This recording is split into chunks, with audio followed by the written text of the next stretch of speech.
All right, good evening and welcome, everyone. Before we begin the proceedings of our regular board meeting, I'd like to highlight safety protocols and expectations. Please wear a mask at all times before, during, and after the meeting while on school and district grounds. If you do not have a mask, one will be provided for you. Seating in the auditorium is set up to ensure that everyone remains 6 feet apart. If you came with someone from your household, we ask that you leave the appropriate space between yourselves and others. Our meeting space is set up for individual seating. Please do not remove any of the tape for the areas that are blocked off to help us maintain the recommended distancing. Public comment cards and meeting agendas are located outside of the auditorium on the marked table. Once you fill out a comment card, please submit this in the drop box next to the comment cards. Our board assistant will collect the cards when I call for public comment and then deliver them to our board secretary, Ms. Lewis. I will call down each individual one at a time to address the board at the presentation table. Again, we ask that you wear your mask during the comment period. We also have interpreters working remote. If you need this assistance, please let us know as we have staff present to support this at the top floor of the auditorium. On behalf of our superintendent, Dr. Ledrian Roby, and the Board of Education, thank you for being here in attendance with us. And with that, I will call this meeting of the Grand Rapids Public Schools Board of Education to order. Today is Monday, May 3rd. Will you please stand and join me in the Pledge of Allegiance? I pledge allegiance to the flag of the United States of America and to the republic for which it stands, nation, under God, indivisible, with liberty and justice for all. Ms. Lewis, will you please call the roll? Yes. Dr. Flores? Present. Ms. Grant? Present. Ms. Lewis is here. Reverend Matias? Present. Mr. Ross? Present. Mrs. Williams? Present. Dr. Baker? Here. Ms. Davis? Here. President Chotke? I am here. We have a quorum. Thank you. May I have a motion for approval of the agenda this evening? Motion to approve the agenda? All in favor, say aye. Aye. All opposed, same sign. Motion carries. We'll move on to our celebration this evening. Dr. Roby. Good evening. And so we will begin our celebrations by having an update related to athletic sports accomplishments for the 2021 school year. And I'll ask Executive Director, Mr. Kurt Johnson, to come forward.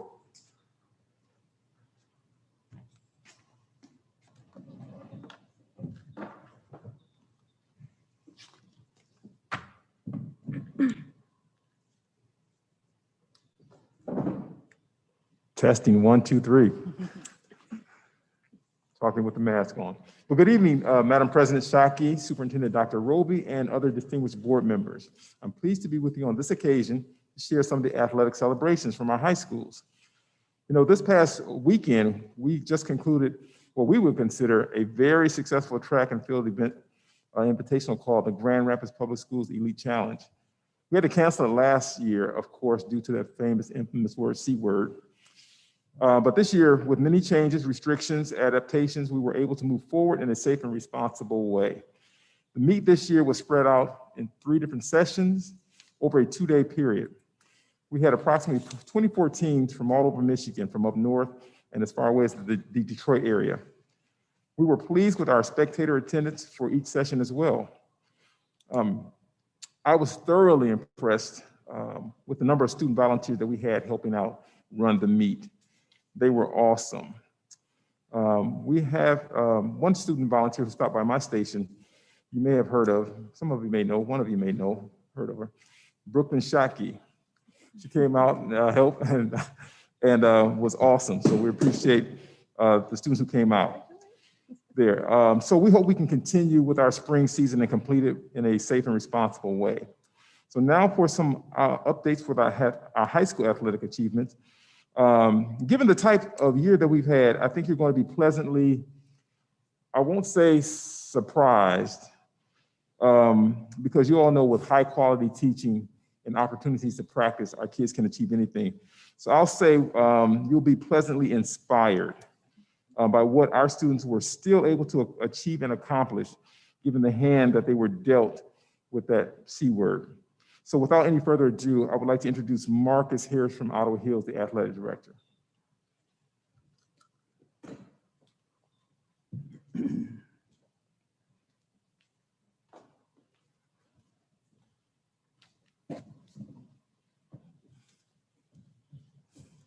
Good evening. Thanks, Mr. Johnson. Good evening, President Jen Shockey, Superintendent Dr. Roby, and other distinguished board members. As we all know, this has been a very unusual school year for all of us, especially here in athletics.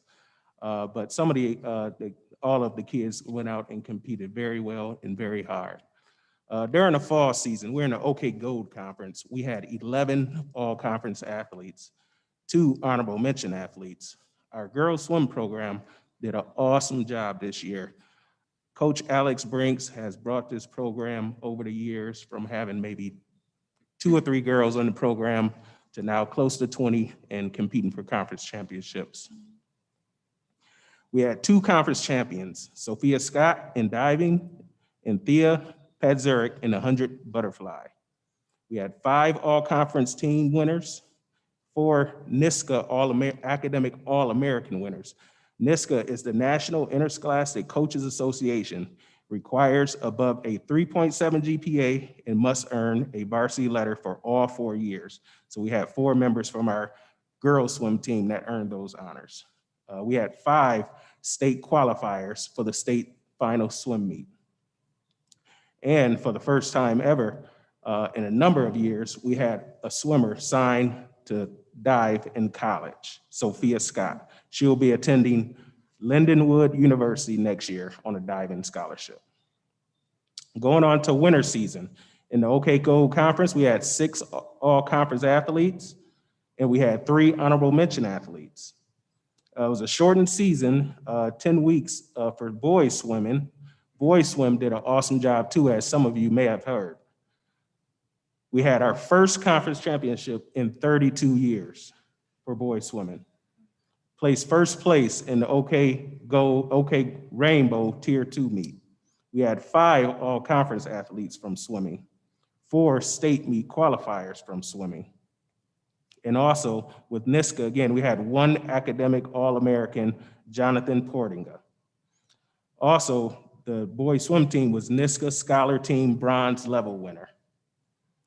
The Ottawa Hills records that were broken consisted of the 400 medley relay and the 100 backstroke by Jonathan Hoffman. Also, I do want to recognize one of our former students. Recently, a former Ottawa Hills student athlete who graduated from Ottawa Hills in 2017, Anaya Davis. Anaya Davis attends Western Michigan University as she went on a track scholarship. She recently broke the Western Michigan University record for the discus throw with a 180. Anaya will be graduating this year in a bachelor's in sports management from Western Michigan University. She's actually in contact with me right now. I'm going to be doing an internship with me later this spring going into the summer. So I do want to recognize Anaya. She was a 3-sport star at Ottawa Hills High School. So thank you. Thank you for having me. You guys do an awesome job, and look forward to our kids finishing off the spring strong, and thank you. Thank you so much. I just want to say thanks for finding a way for our student athletes this year. Yeah, it's funny, as you mentioned, Brooklyn told me as she walked in to volunteer that, Mom, I don't know what's happening, but people keep asking me if I'm related to you recently. I'm like, yeah, I'm not surprised, honey. But she really had a great time, and I had the opportunity to attend the track meet on Saturday, and just my kudos to your team and to everyone there. Whoever the woman was that was doing the announcing was amazing. So whoever you are, I hope that you'll pass on just my gratitude for her incredibly positive spirit and keeping us all feel safe and knowing what was going on. So thank you. It was Ms. Shonda doing the announcing. We recruit her for a lot of our events there. I'm going to fill in. Justin Walker wasn't able to be here with us, so I'm going to fill in for him and give you a few updates from Red Hawk Nation. So in the fall, they had 5 OK Green all-conference athletes and 4 OK Green all-conference honorable mentions. The Union varsity football team had their first win in 5 seasons, and we're still celebrating that, still celebrating that. And that program continues to grow by leaps and bounds with every day. Their boys tennis team had a record of 9-3, and that's the best record they've had in about the past 4 seasons. In their winter season, they had 6 OK Green All-Conference athletes and 4 OK Green All-Conference honorable mentions.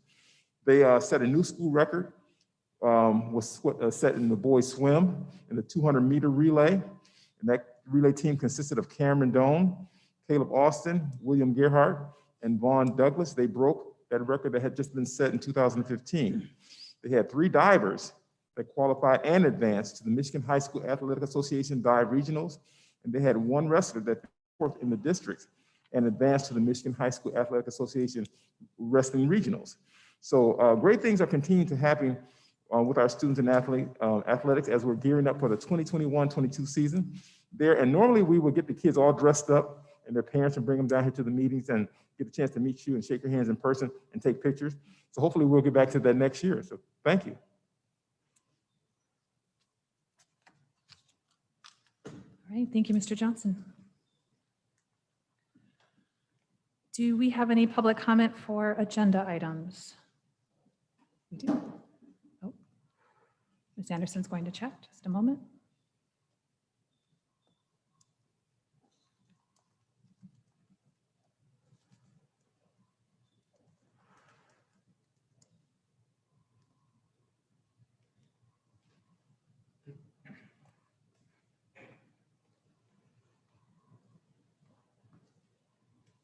All right, we have no public comment for board agenda items, so we'll move on to our reports.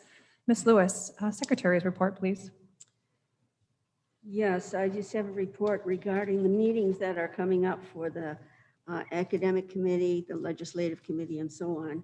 And if I can find what I did with that paper, I'll just tell you in just a minute. Very good. I have it. Good. Thank you. You're welcome.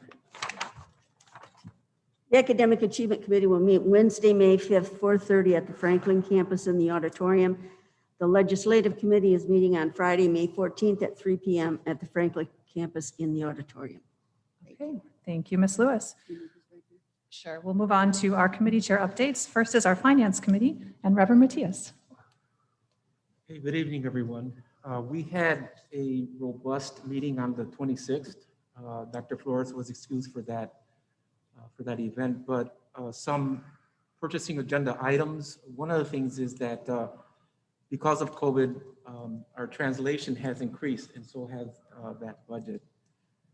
Also, we discussed new Dean's Transportation contract, which I'm sure that we'll hear. And then we discussed a resolution authorizing operating millage as well. So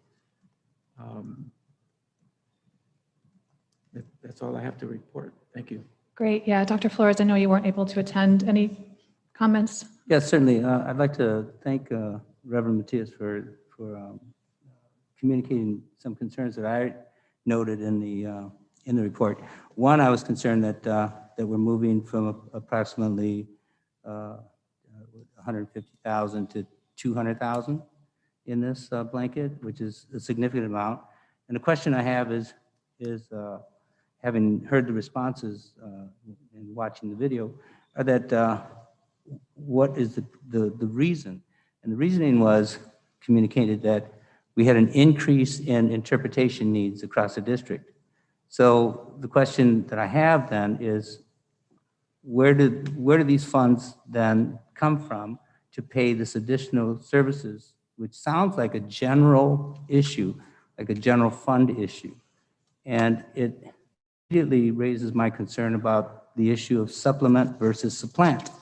If these funds are just being used or just being targeted from categorical funds to support bilingual education, to supply the services to the district, then that is, could be considered supplanting. And I would want to make sure that our district is not supplanting what they would normally have to expend for interpreting under these COVID conditions or other conditions, rather than supplement, they would supplant.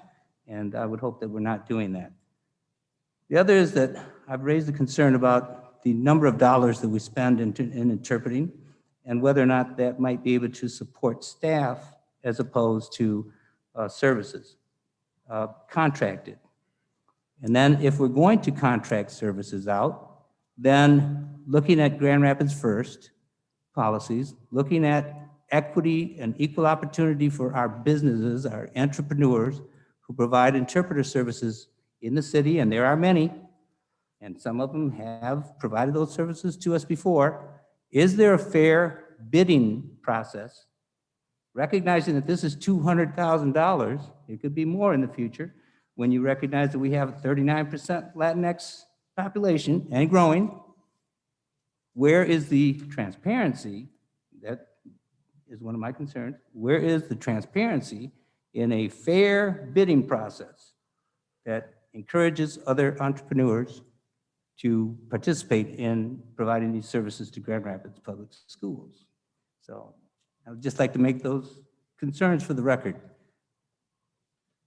All right, thank you, Dr. Flores, and thank you, Reverend Matias, for your report. All right, we'll move forward to the Policy Committee report. Ms. Lewis. Yes, we met and approved 3 new policies, which I will be presenting under action items. Wonderful, thank you.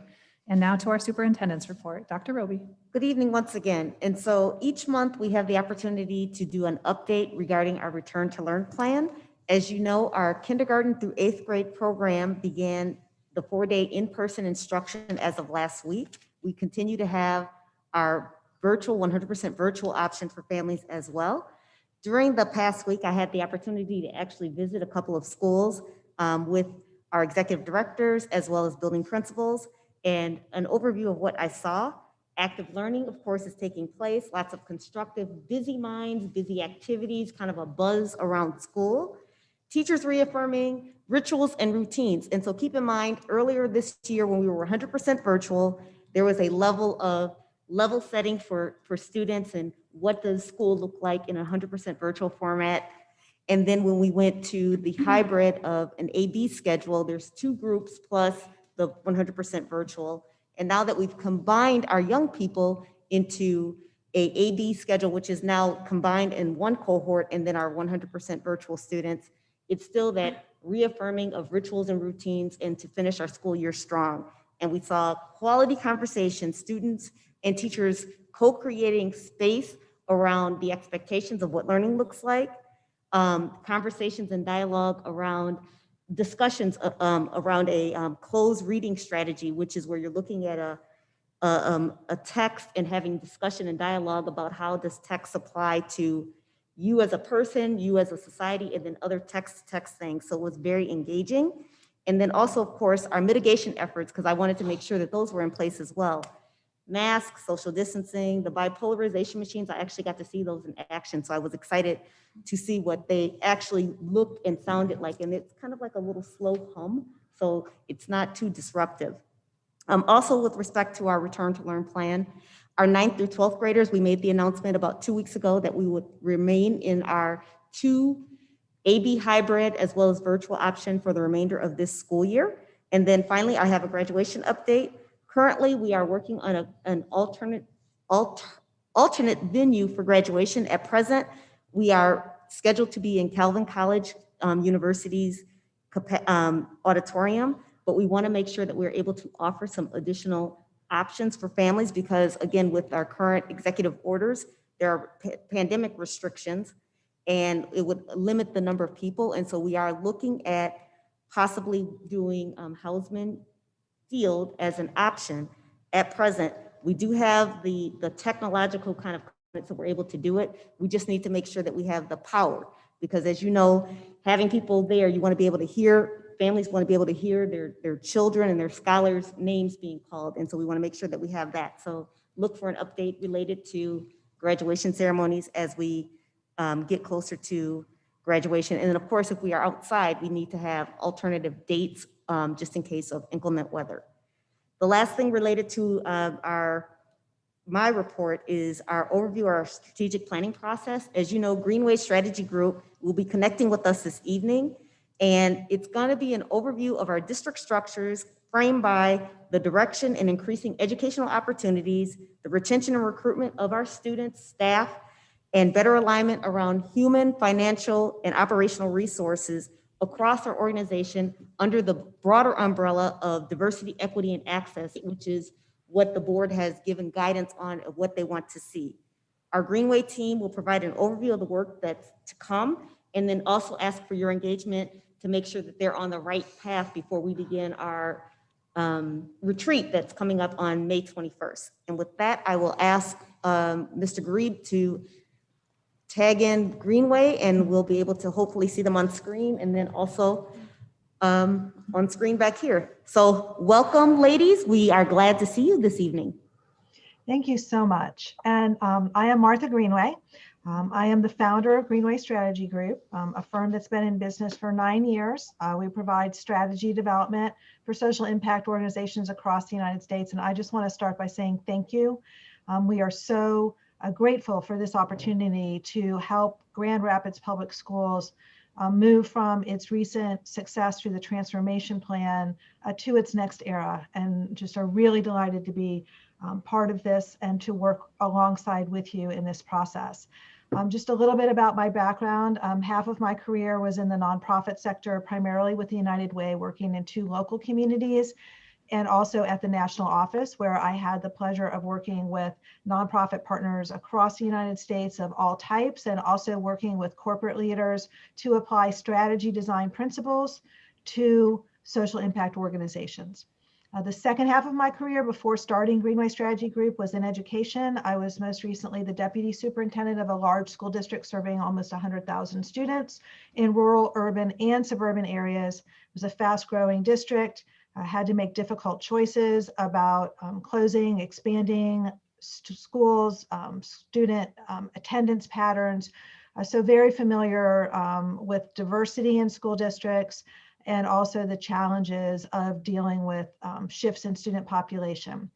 I'm joined tonight by one of our senior team members, Marlena Gross-Taylor, who's also going to be supporting the work in Grand Rapids. She will be co-facilitating the May 21st retreat with me. And so I'm going to turn it over to Marlena and give her a few moments to just tell you a little bit about her background and her assets that she brings to this particular project. Thank you so much, Martha. Good evening to everyone there. I am Marlena Gross-Taylor, and an edu-gladiator, as well as an educator, because students and the families and the support structures around our students, that's what I'm here for sure. I'm a longtime educator, and I've had the unique experience of actually teaching and leading, and I think I'm on state number 6 now. Not by design, but it is definitely a reason why, because what it has done is allowed me to be a middle school and high school teacher, as well as an elementary, middle, and high school principal and district level leader as well. Just wrapping up the chief academic officer at a large school district in the suburbs of Denver, Colorado.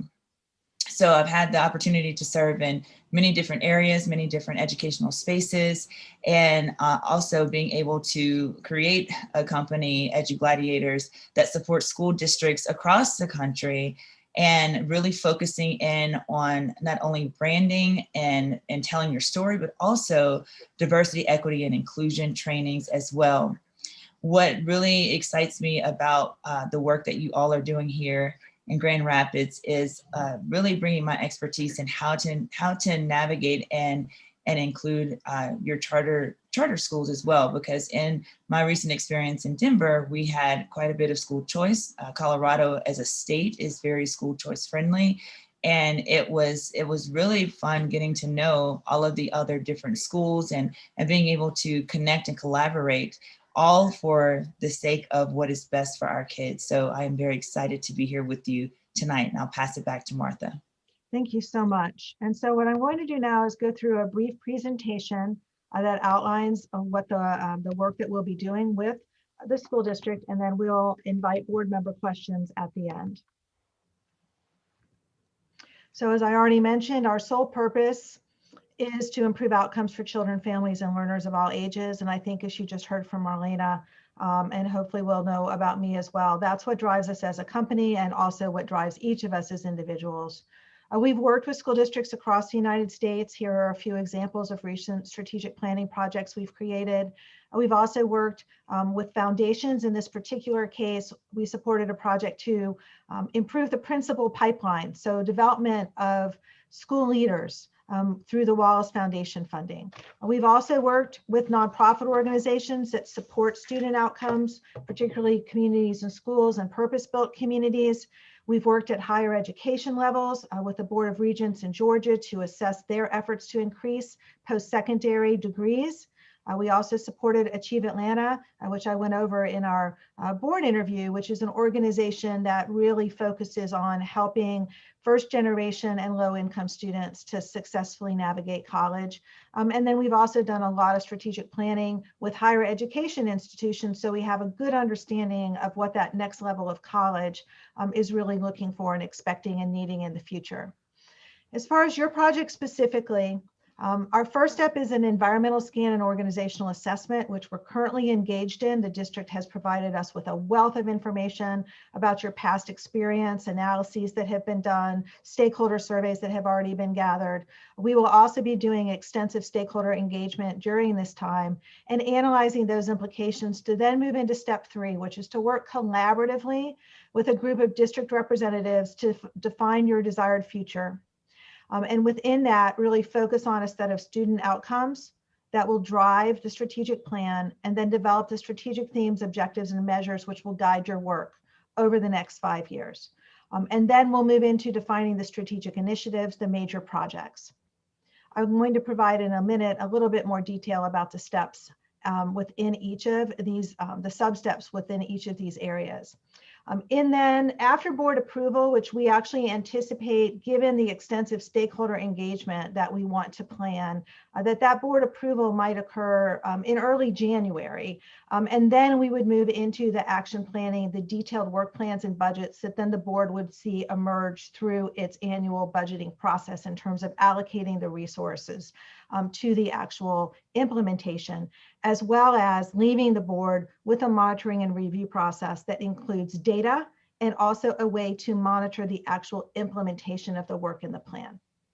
We have a set of terminology that we use. We're not wedded to this terminology. So if in our work with the district, it ends up that a better term reflects these concepts, we are happy to modify and be reflective of what works for you. But we do want to honor these concepts of helping the district revisit and affirm, or perhaps adjust its vision and mission, directing the strategic plan towards a set of specific measurable results that represent the greatest opportunity to impact student achievement during the life of the strategic plan. The strategic themes are the areas that need to happen within the district in order to achieve those priority outcomes. So the areas that need to be redesigned, created, enhanced.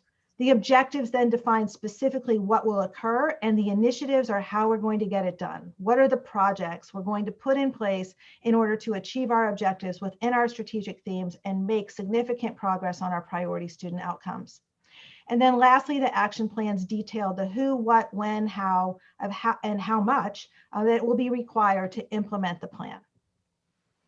This is an example from St. Paul Public Schools. I don't expect you to be able to read it at this distance, but what I do want to point out is that the entire strategic plan can be summarized on one page, which is a wonderful way to help your community and your internal and external constituents understand the work. So in this example from St. Paul, they identified 6 priority student outcomes that they then actually aligned measures to and are reporting out to the community. They chose to use the term strategic focus area, and they have 5 of those that are really representing the work that the adults in the system need to do to change and sustain practices that will address those outcomes. And then within each focus area are a set of objectives and strategic initiatives. We use a framework that was developed by a gentleman called Richard Rummelt to really help guide our philosophy about strategic planning. And this aligns directly with our 3 phases of analysis, strategy development, and action planning. And so in the analysis phase, what we're really doing is a diagnosis. We're looking at the district data. We're looking at the district's past achievements. We're looking at the studies that you've done. We're listening to all of your stakeholders, and then we are bringing that together and working collaboratively with you to, as he says, simplify the overwhelming complexity of reality by identifying certain aspects of the situations as being the critical ones. During this strategic plan, what are you going to choose to address and focus on? In the strategy development phase, we work on the policy, which is essentially saying, what is our theory about if these are the things we need to address? What do we need to do differently in order to see results? And then in the action planning phase, we work on coherent actions. So steps that are coordinated with one another to ensure that you can actually implement the strategy and achieve the results that you are prioritizing through your analysis. So in the time period of May to August, we're doing an overview here with you today. We also did an overview with the leadership earlier this week. We're doing the data gathering and intensive stakeholder input. We are very pleased that through working with the district, community organizations are going to be part of this distributed work to ensure that stakeholders throughout the community have an opportunity for input. We'll also review the trends. We'll look at your enrollment trends. We understand that there's a lot of choice in this district. And as Marlena said, we want to position the district to be a competitive choice, but we also want to think about partnerships as students fluidly move in and out of school choices to make sure that things are aligned and that we're hearing from everyone that serves students in the community. We'll then work to identify the strengths, weaknesses, opportunities, and threats that emerge from that analysis, prioritize the most significant areas to address, move into strategy development near the start of school, where we will develop a draft set of priority student outcomes and strategic themes. We are then going to have another round of stakeholder input to test that, see if that does indeed reflect what we heard from the stakeholders, and also get their insights about what might be effective approaches to address the work in this draft framework. We'll then make refinements, and at that point, we would bring the strategic plan framework back to the board for a formal vote before moving to the next steps of designing the implementation approaches. So then we would support strategy teams within the district. So one of our values is that we are here to build the capacity of the district to implement meaningful change, not to go back into an office and pop out and tell you what we think you should do, but to facilitate that co-creation and buy-in so that you then have the capacity for full implementation over the next 5 years. Those objectives, measures, and initiatives will be developed. And then again, as I mentioned, in early January, back for board approval of that, and then move into the action planning phase. I'm going to ask Marlena to say just a little bit more about our iterative approach to stakeholder involvement, because we know how essential that is to the district and what a priority that is for this board. So Marlena, I'll turn it back over to you. Thank you, Martha. So one of my favorite pieces of this process is the stakeholder engagement and being able to get in front of not just the regulars for board meetings, if you will, but also all of your parents, your students, your parent groups, your community members, and to give them an opportunity to create in a safe space to share what they feel needs to be addressed, and then being solutions oriented to what are their ideas to do so. The stakeholder engagement is so key in this entire process, because this is the difference for your stakeholders to feel that they were truly a part of this process and that they were heard.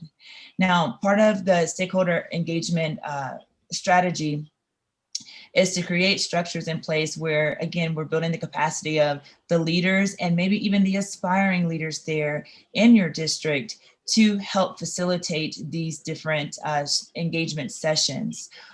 Principals, assistant principals, district leadership, especially your principals, it always continues to be eye-opening when they're able to just listen and hear how they are perceived or how the school or the school district is perceived, and then to hear some of the solutions and maybe some things that they have not considered.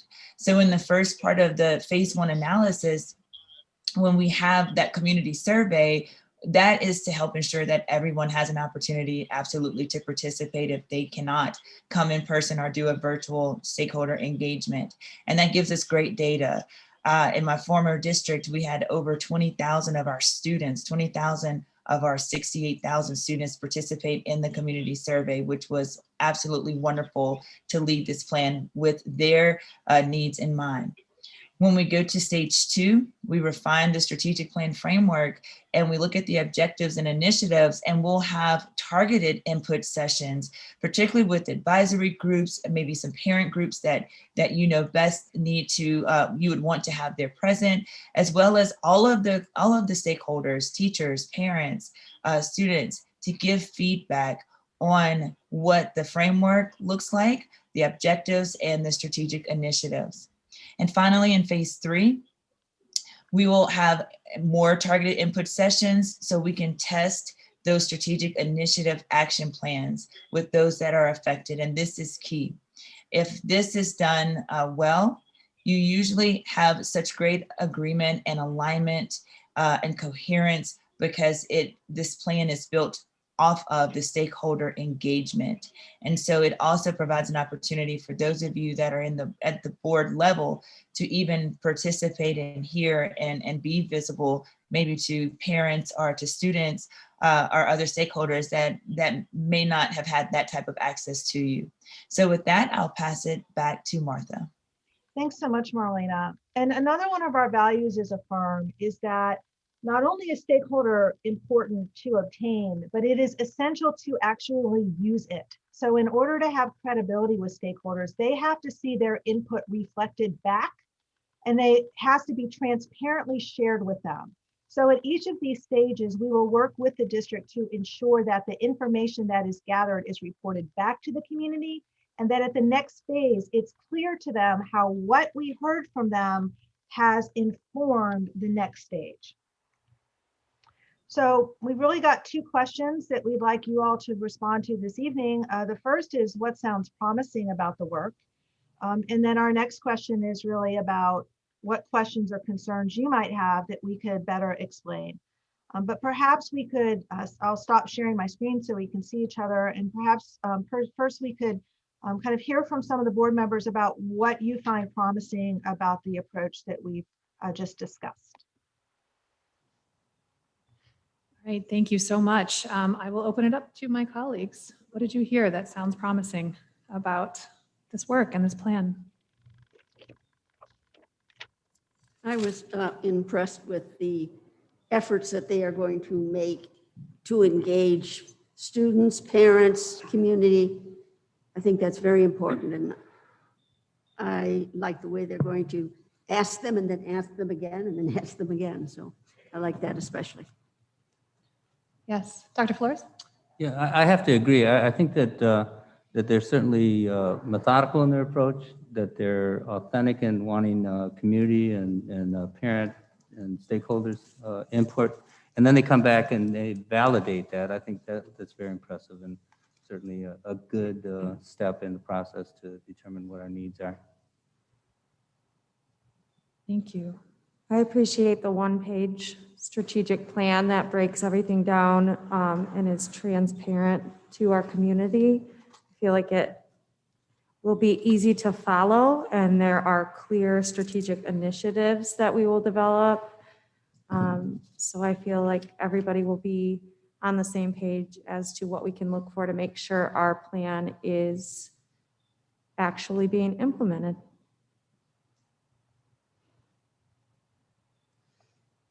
There were a couple of things that excited me. One is being able to, the school choice issue, we often, it's sort of like an elephant in the room.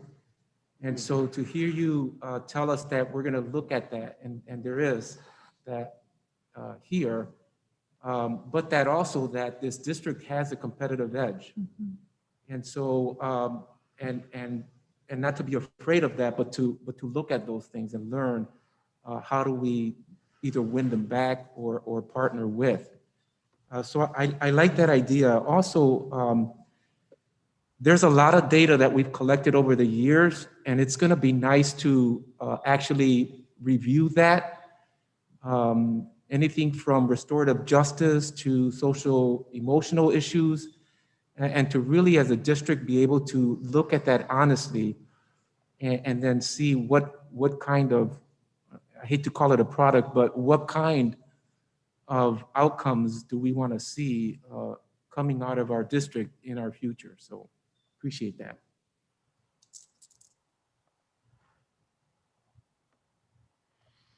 Any other comments? Well, I just also want to express my gratitude for your listening to us and hearing how important stakeholder engagement is to us, and then reflecting it back to us in this plan. So you certainly are showing the evidence that that is the path forward in this work. So I'm just really excited to listen and to truly have this intentional time over the next several months to gather, thousands of pieces of data by which we can really create a plan that is meaningful to the people we serve. So thank you for recognizing the importance of that. All right, you ready to move on to the next question? Sure. Any questions or concerns? All right, board members, questions or concerns? Plan. I have, I don't know if I'd frame this as a question or a concern. I guess it would be a question, but this goes back to what I am convinced your framework will give us is a holistic view of what we are as a district. So from, what happens in our buildings, what our families perceive to be happening in our buildings, and what they'd like to be seeing happening in our buildings. I've been on the board for over a dozen years, and I don't know what we don't have. And so I think that it'd be really important to know. I think that we've made a lot of improvements. I think the data suggests that we made a lot of improvements, but I don't know what we're missing. And so I'm really excited about, and I guess I can phrase this as a question as well, is how will you be bringing this analysis of what's happening that truly works with our district, not pop culture kind of quick fixes to, school reform, but I'm talking about real changes that that will be impacted because of a perspective of how other districts similar to us are doing things differently. Right. So, the first thing I do want to say is that, we're not here to march in with pat solutions. This is your plan, and your team needs to build it. But what we are here to do is to facilitate that using proven tools and approaches, and to bring knowledge to the process. So we have something that we call a resource bank. And in that resource bank or knowledge bank are examples of research-based approaches through pilot projects, through demonstration of what other districts are doing, through national research, that depending on the areas that you choose to focus on. So let's say that social emotional learning and student mental health becomes a big emphasis in the plan. We have a wealth of research about that and about what districts are doing in order to make progress in that area that we will then share with a team that's doing that research, doing the effective practice research. The other thing I also want to note is that in that research that these strategy teams will be doing to define the strategic initiatives, we also encourage that you look internally at bright spots in the district that are already having significant impact. Because what we find a lot of the times is the case is that there's latent success, but because of a lack of resources or sustainability or attention has waned over time, they're not fully implemented and coming to full fruition. So we also don't want to assume, sort of like Dorothy and the Wizard of Oz, we have some of the answers already, we just aren't aware that they're there. So both looking internally and surfacing those bright spots, but also informing based on our knowledge bank, as well as then supporting the team members to do their own research. And so that all comes together with then what will emerge to the board to the recommended strategic initiative. So I hope that addressed your question. Yeah, very well. Thank you. Yeah, Dr. Flores. Given that we have such a large number of English language learners and diversity of languages and cultural groups within our student population, I'm curious if you intend to bring in any additional experts. I know that you had indicated that you had about 20 people or so that, or more, I don't remember the exact answer, but that you had other people within your staff that could be brought to assist in that area. Is that a possibility? Yes. I think it's very important for us to address these particular issues from my perspective. Thank you. So the approach that we are going to take to that, and it's still in design in partnership with the district, is actually to partner through local organizations that have access to these communities and that have native speakers to host sessions in places where people are already comfortable gathering, and then provide the input to our staff for analysis. So we can ensure the objective, authentic analysis and integration of all the stakeholder input, but we want to rely on the people that are trusted in those communities, who speak the proper dialect and so forth, to be the ones that are interfacing on behalf of the school district to get the input. And so that's the approach that we've discussed with the district. And there are many ready partners out there who are anxious to be engaged in this process, kind of as an agent of the school district. So I don't know if Dr. Roby wants to add any insight on that, but that's the approach that we're discussing.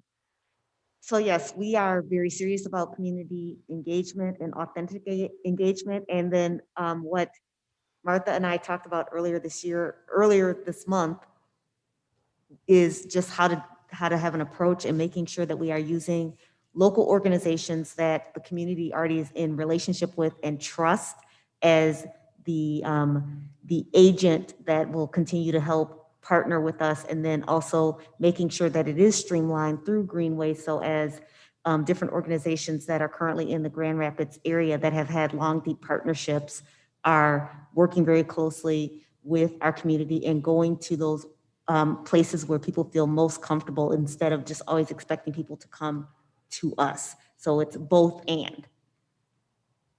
That's one aspect of the question that I raised, and I thank you very much for giving specificity to how you're going to engage and what resources you'll use locally. But the other aspect of my question relates to best practices in educational delivery models, in the research that is available to support what those best practices are, and bringing your perspective from working with districts across the country on what works for these individual students with the various language issues that we have and the diversity that is represented with culture, whether that be language services or that be cultural attributes of a district that it ought to be exhibiting in order to welcome and to nurture their educational development. And so that's why I was asking whether you have other expertise within your group that would be brought to assist in this process, or are we just, well, I know that we're not just going to look at what the local solutions are or what people think locally. I would hope that we have a national perspective here. So Marlena, do you want to kind of respond about your networks and the work that you've been doing in this area? Absolutely, absolutely.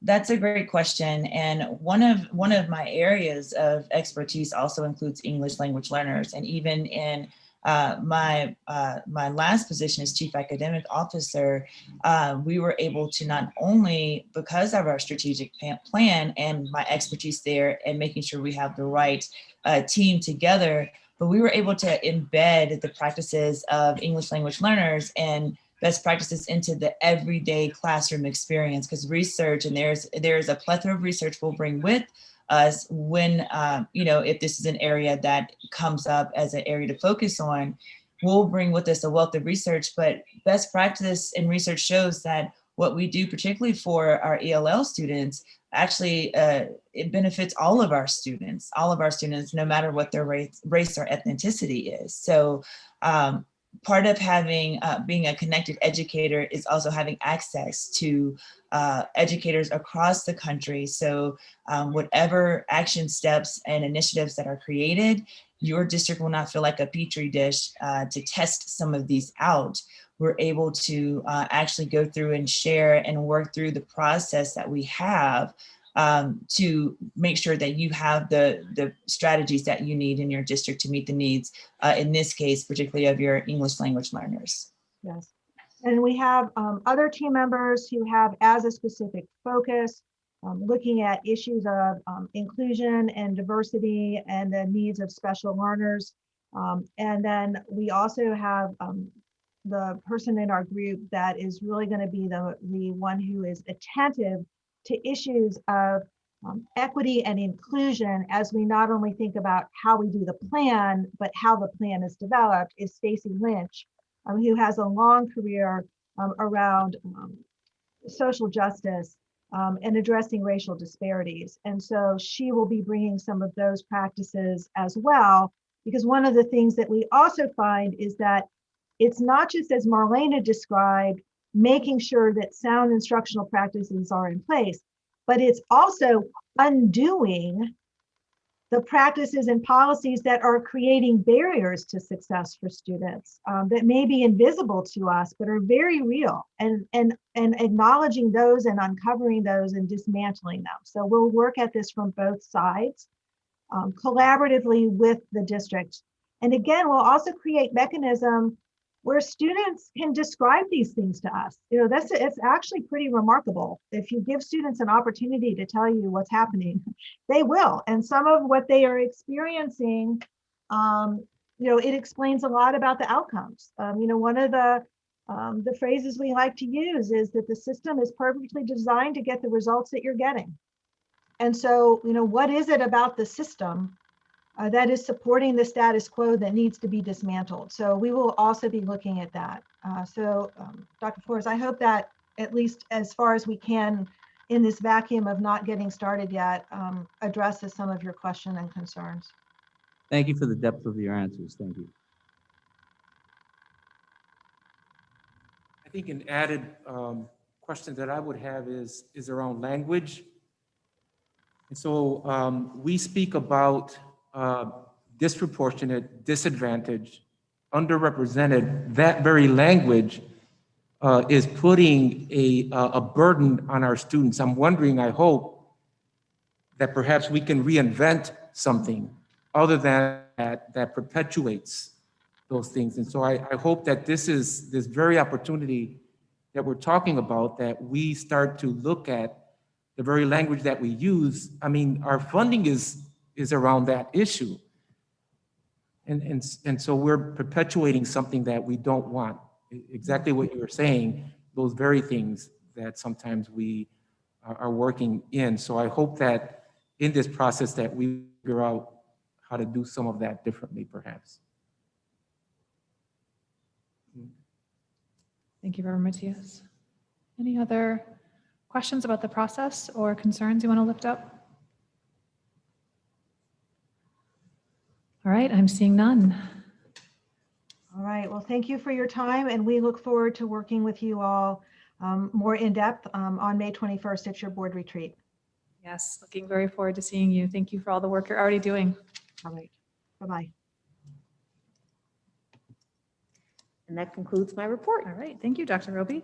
We'll move into our action items this evening, and I'll invite Mr. Oberst forward. I know we'll have some questions for you, and I think a presentation as well. So first is our purchasing agenda. And as Mr. Oberst approaches, are there any questions or discussion about the purchasing agenda this evening? All right, seeing none, can I have a motion for approval, please? Motion to approve the purchasing agenda? Support. Thank you. Ms. Lewis, will you please call the roll? Yes. Dr. Flores? Yes. Ms. Grant? Yes. Ms. Lewis, yes. Reverend Matias? Yes. Mr. Ross? Yes. Mrs. Williams? Yeah. Dr. Baker? Yes. Ms. Davis? Yes. President Shockey? Yes. Motion carries. Thank you. Next is the new Dean Transportation Contract. Mr. Oberst, would you like to give us some background on this? I can, and if you don't mind, President Shockey, I'd like to just briefly address an earlier question that Of course. Dr. Flores had on translation services and the supplant versus supplement, and I appreciate that comment. It's something we've always been aware of. The fortunate thing is many of these additional expenses that we are incurring as a result of the pandemic We are going to fund with our ESSER dollars. There's ESSER 1, 2, and 3 now.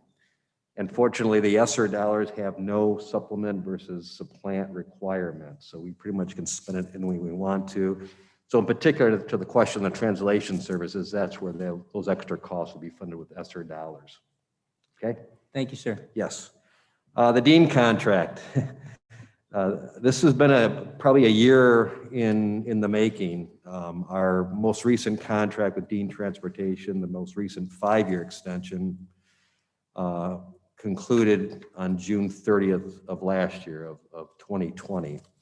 And we had actually begun discussions with them on a new contract a few months before that. In addition to addressing some of the service issues that we were experiencing with Dean, and many of those issues you have been aware of over the months. And so that we were having good discussions with them when the pandemic hit, and kind of had to take a bit of a right turn, if you will. And as you're probably aware, we did execute 2 letters of understanding to get us the remainder of the last school year, given the fact that we were in a virtual environment. But there was a requirement that with the federal money that came from those various sources, ESSER being one of them I just mentioned, we were still required to pay certainly our employees and our major contractors. So we worked on a couple of letters to get us through the year at reduced funding to Dean Transportation, and then began discussions again in earnest just about probably as school started here in the fall. Now, they were working obviously throughout the summer with the routing and those kinds of things, constant communication with us as we didn't know exactly what school would look like when fall began. But we began virtually, and we continued discussions. In the meantime, there were parallel discussions at the ISD level. Dean Transportation provides special ed transportation for the ISD, and they settled on a new contract with I'm going to call it a scalable compensation plan based on the volume of routes they were running, as well as whether a school, in this case special ed, was a virtual environment or in the classroom environment, a hybrid environment. So that's the model we were discussing with Dean Transportation. In the meantime, we had also continued our discussions on technology improvements with electronic, if you will, tracking devices for the kids, and more recently, new technology to track buses. So parents know what buses their kids get on. We know that as a district, so if we had to do some contact tracing, we know which kids got on which buses for those that took the bus. And now parents can look at the app and determine the bus is going to be late, how late, those kinds of things. So conversations continued. We went through a couple drafts. We also talked about the initiative, certainly in our end of the diversity, equity, and inclusion. Dean Transportation, like a lot of organizations, based on some of the events that occurred last summer, also was embarking upon that same initiative. So we agreed to jointly develop appropriate professional development courses for their employees. So we'll continue to work together in that. And that's actually in the contract. You'll see that there is some clauses there talk about that joint development of professional education courses for Dean employees regarding diversity, equity, and inclusion.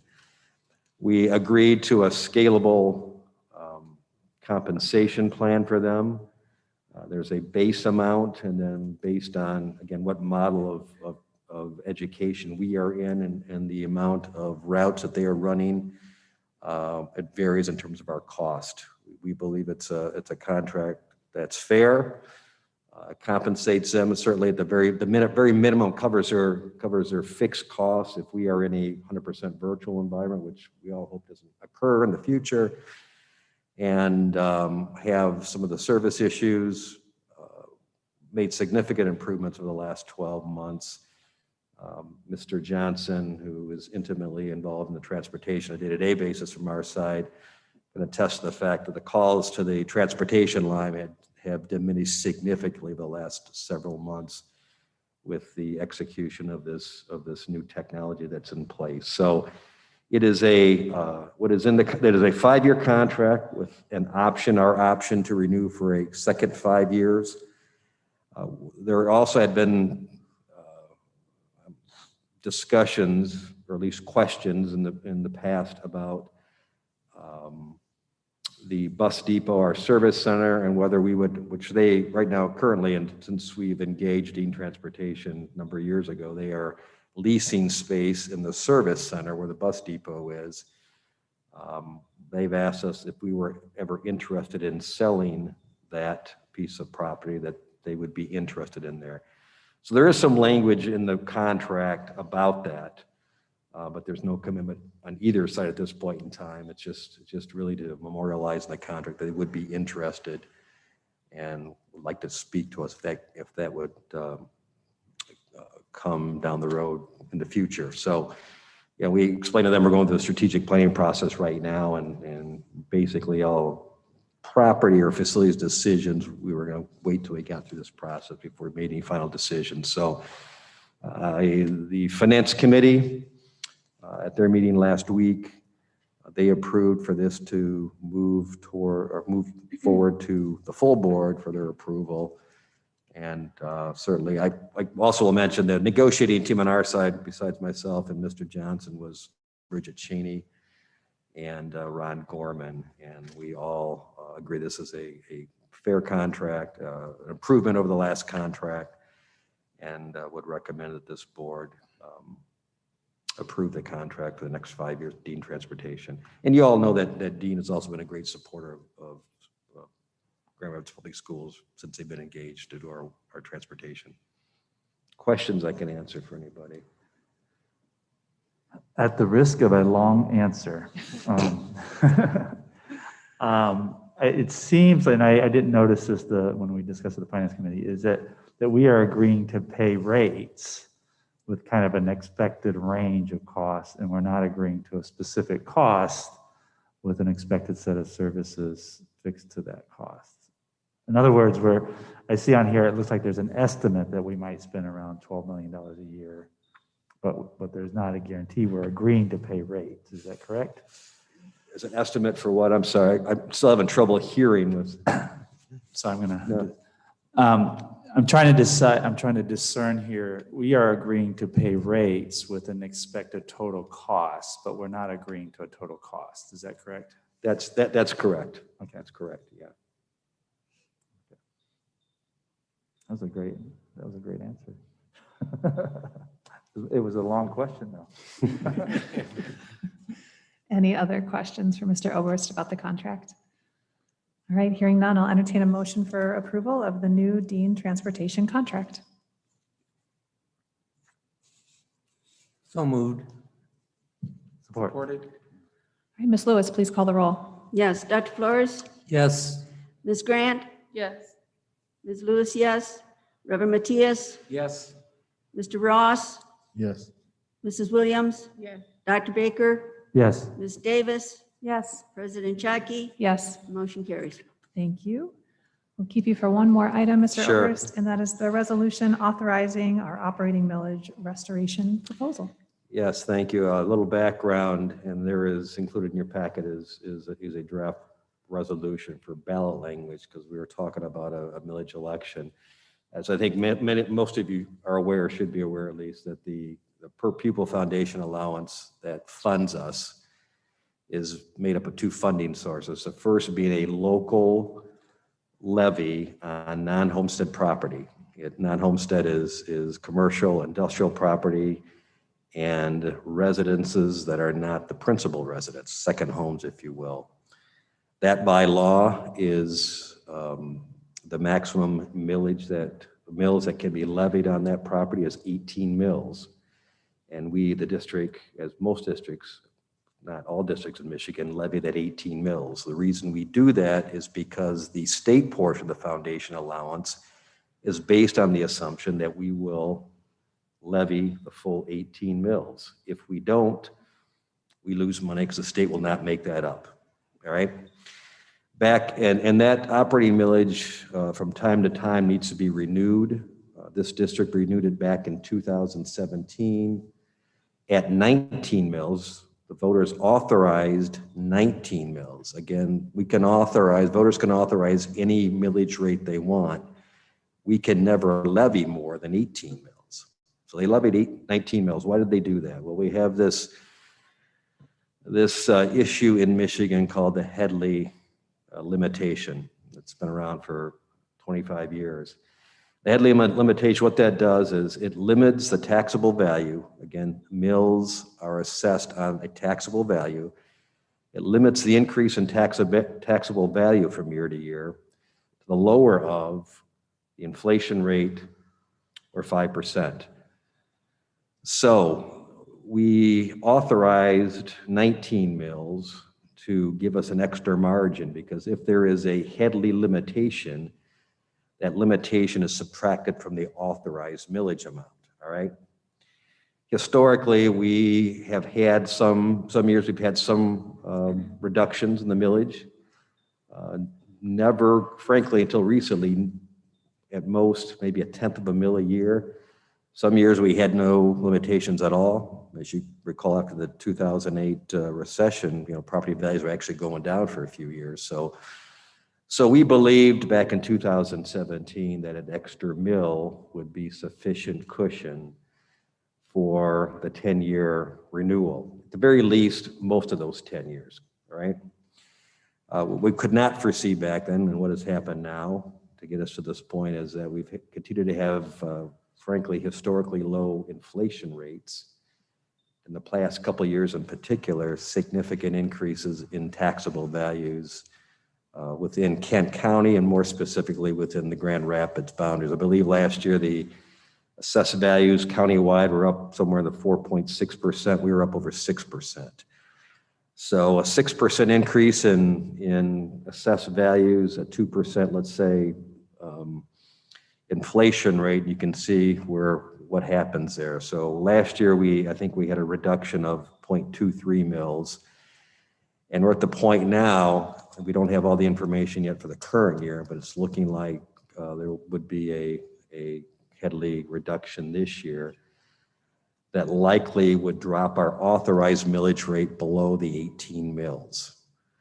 And so we would not be able to levy the 18 mills. We have to levy something less than that. And our estimates right now may be 1/10 of a mill, which equates to about $250,000 in lost revenue. So what is before you is a resolution to take to the voters in August that would increase our authorized millage amount 5 additional mills. And that 5 additional mills would be 5 mills added to what the authorized amount ends up being this year after the Headley reduction. So let's just say it drops to 17.9. You add 5 mills, the authorized millage amount would be 22.9 mills. And that's the base then that would be used in future years if we had Headley reductions, would reduce that 22.9 mills. We believe that's sufficient cushion to get us to 2027 when we would be up for a new renewal of our operating millage. Again, it's not a tax increase because the maximum we can levy is 18 mills. That's what we've been levying all along. As I said earlier, it's only on non-homestead property. So a homeowner, the home they live in as their primary residence does not impact them at all. We need to have the ballot language to the county or the city clerk by May 11th. And so to do that, we need a formal resolution from this board, which I mentioned is in your packet, to file. And that includes actual ballot language, that resolution, so that we can go to the voters in August and get that approved. Now, if we have a summer levy. One other thing I'll add, we have a summer levy. So the summer levy is going to be, since our election won't take place till August, it'll be, if it's 17.9 mills, that's all we can levy. If the millage passes in August, then we can go back to Kent County and ask them to make up that 1/10 of a mil in a special winter levy. So for the year, we would be made whole, would not lose any dollars if the millage is increased by voters in an August election. Questions I can answer for any board members?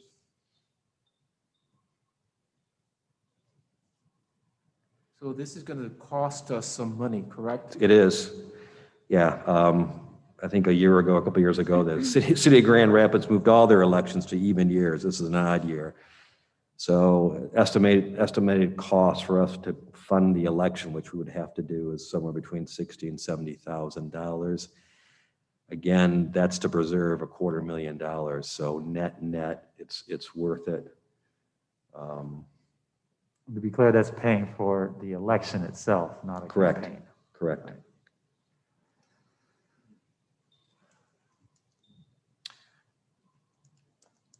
All right, any other questions or any discussion? Okay, hearing none, I will entertain a motion for this resolution to authorize the operating millage restoration proposal. So moved. Support. All right, thank you. Ms. Lewis, please call the roll. Dr. Flores, Yes. Ms. Grant, Yes.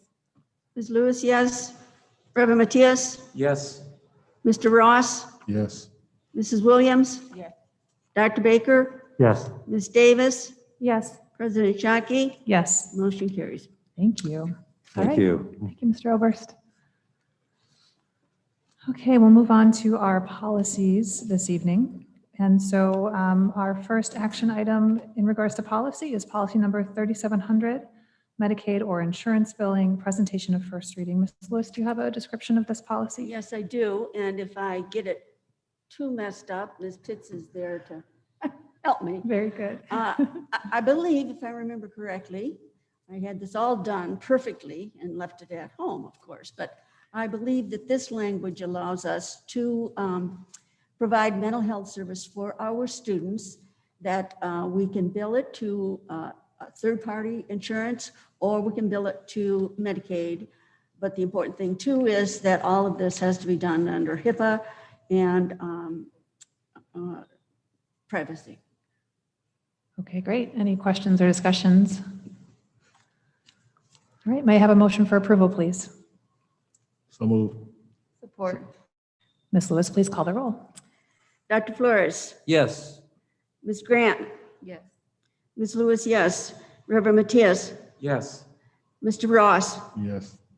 Mrs. Williams, Yes. Dr. Baker, Yes. Ms. Davis, Yes. President Chaki, Yes. motion carries. Next policy for consideration is 8460, confidentiality, student health services, presentation of first reading. Yes, this is an important one because, of course, everything we do with kids regarding their health, mental or physical health, has to be done confidentially. And student health records become a part of the student's overall educational records, and they will be stored and secured in a manner that if somebody needs to have that information, it cannot just come from the teacher or the principal. It has to be their mental records and so on has to be done by permission with the parents. And there is a request form that we have available for parents. Okay, excellent. Thank you. Any questions or discussion? May I have a motion for approval, please? So moved. Support. Ms. Lewis, please call the roll. Yes, Dr. Flores, Yes. Ms. Grant, Yes. Mr. Lewis, yes. Reverend Matthias, Yes. Mr. Ross, Yes. Mrs. Williams, Yes. Dr. Baker, Yes. Ms. Davis, Yes. President Chaki, Yes. motion carries. Thank you. Next, we have policy 8482, student health services and delegation of services, presentation of first reading. Yes, this one involves that when there are certain kinds of procedures that we have to perform for our students, and it really concerns people or students who have feeding tubes. And so what these guidelines has changed is that people will now be trained how to do the feeding tubes, and they do not have to be the registered nurse or a registered health. They can have an aide do it as long as they are trained. And then the addition here is the addition of the family planning services, telling us we cannot dispense, prescribe, or otherwise distribute contraceptive information on school property. And you can't provide abortion services or referrals or counseling for abortion services. Okay, thank you. Questions or discussion? Is that it? That's just a new addition due to state? I'm sorry. Is that a new addition? This is a new addition due to state expectations. This is new language, but I think we did this before, did we not, Ms. Pitts? Something about this at least. Thank you, Ms. Pitts. I remember Dr. Baker and I not liking it, but it may have been in a different part of our policy. I believe it is reflected in a previous action that we've approved. Because it was not presented as new information at the policy committee meeting. Welcome, Ms. Pitts. Good evening. Yes, this is a part of the state law. And one of the things, when we were doing a review of our, there was the mental health grant, they were doing a review of our policies and where we had some gaps. And so we did not have this explicit language in the policy. So that's why we put it in there. Even though obviously we've been complying with it and the schools have known that for a long time. And this is state law. Yes, this is state law. Okay, thank you. Any other questions or discussion? If not, may I have a motion for approval, please? So Motion moved. to approve. All right, Ms. Lewis. Thank you. Ms. Lewis, will you call the roll? Dr. Flores? Yes. Ms. Grant? Yes. Ms. Lewis, yes. Reverend Matthias? Yes. Mr. Ross? Yes. Mrs. Williams? Yes. Dr. Baker? Yes. Ms. Davis? Yes. President Shockey? Yes. Motion carries. Okay, our final policy this evening is 8655, student do not resuscitate procedure, presentation of first reading. Yes, this one deals with the particular policy dealing with, we are changing it to do not resuscitate procedure. That is just a word change. But we do know that there might be students who have a do not resuscitate order for their hospital, but they wouldn't have it for school. And so parents, guardians, patient advocates can request one. It must be done in writing. We do have a form that parents can fill out, but this has to be provided to parents annually so that they are able to indicate that that's what we are to do with their student. Okay, thank you. Questions or discussion? May I have a motion for approval, Well, please? Oh, yes. Yeah, of Yeah, course. so just to clarify, and so this would be in a student's record, do not resuscitate, and the expectation is that all staff would know that. So that if there was an emergency and someone assumed. Well, I can't speak to definitely, but I imagine that there will be something indicated on the kid at all time. You know, somehow the kid would have to have that at all time. Ms. Pitts, would you agree? Yes, it sounds like the policy says there's a bracelet that the child will wear. So when the staff engaging with that child would see the bracelet that they had to do not resuscitate. I'll agree with you because I can't hear a word you're saying. But I see Ms. Lamore shaking her head as well. Thank you. I know you're Yes. an agreeable So a person. student would be wearing a bracelet that would indicate that they have that directive from their parent or guardian. Just wanted to make sure, thank you. And Yeah, all we're thank doing is voting on the changes that are in red here, which is really just the name and the Correct. number. And these also, I imagine, are also reflect state law. Yes. Great. May I have a motion for approval, please? So moved. Support. Ms. Lewis, please call the roll. Dr. Flores? Yes. Ms. Grant? Yes. Ms. Lewis, yes. Reverend Matthias? Yes. Mr. Ross? Yes. Mrs. Williams? Yes. Dr. Baker? Yes. Ms. Davis? Yes. President Shockey? Yes. Motion carries. Thank you. Next is our consent agenda grouping. I just want to call your attention to the approval of the minutes from the April 12th work session. I neglected to include that vote in our last board meeting, so those are included in this consent agenda grouping. So my apologies for that oversight, and those are in there. Any questions or discussion? May I have a motion for approval, please? Motion to approve the consent agenda? Support. All right, Ms. Lewis, please call the roll. Yes. Dr. Flores? Yes. Ms. Grant? Yes. Ms. Lewis, yes. Reverend Matias? Yes. Mr. Ross? Yes. Mrs. Williams? Yes. Dr. Baker? Yes. Ms. Davis? Yes. President Shockey? Yes. Motion carries. All right, thank you very much. Next is just one discussion item, board president announcements. I just want to bring everyone's attention back to our superintendent's report last week that indicated the graduation schedule. And so the district is asking that we have 3 board members per graduation ceremony just to help with safety and COVID protocols. So that would be 2 ceremonies per board member. So if you'll take a look at those dates and the schools and let me know your preferences for which graduation ceremonies you'd like to attend.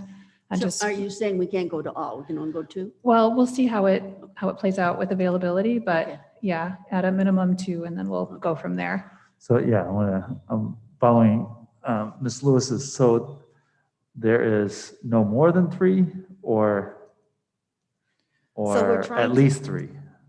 We're trying to kind of keep numbers down, and so no more than 3 Okay. if we are still indoors. If we open back up to outdoors, then that may open up the number of people. We want to give our graduate scholars, their families, the opportunity at first dibs to be present in those ceremonies. Is it possible to get like a doodle poll or something to like Sure. choose? Sure, we can. Otherwise, yeah, because I don't want to be the first to take one school if somebody's an alma mater, so I'd like to rather just put our preferences. I'll have my assistant send a doodle poll to you all tomorrow. Great. Excellent. Thank you, everybody. Ms. Anderson, do we have any public comment for non-agenda items? Okay, no problem. Thank you. We'll wait just a moment here.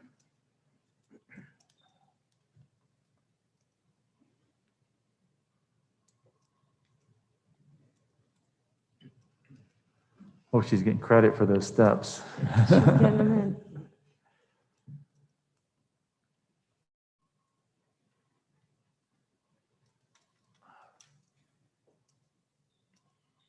Okay, we have none. We'll move on to our superintendent's comments. So good evening once again.